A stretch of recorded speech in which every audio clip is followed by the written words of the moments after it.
लोगों को अपने दिमाग को जो है बदलने की आवश्यकता है।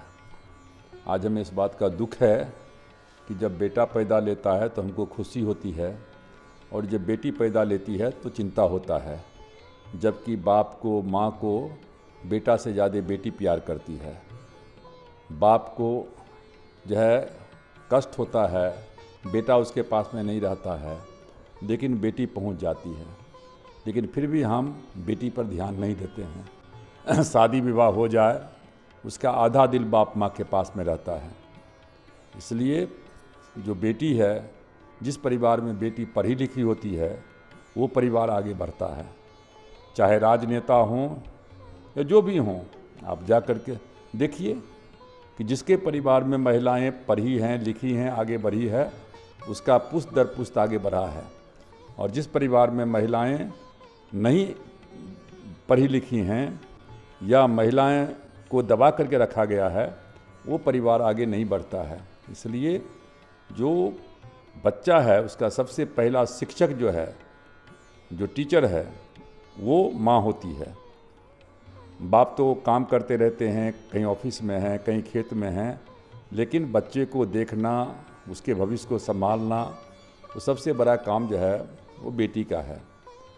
और बेटी का जीवन क्या होता है कि आप 100 गलती कीजिए, लेकिन वो हमेशा बर्दाश्त करती है। लेकिन यदि वो एक गलती करती है महिला, तो हम उसको बर्दाश्त नहीं कर पाते हैं। और इसलिए जब हम सोशलिस्ट पार्टी में थे तो हमने कहा था कि औरत की जो है लाख गलती हो, उसको माफ़ कर देना चाहिए।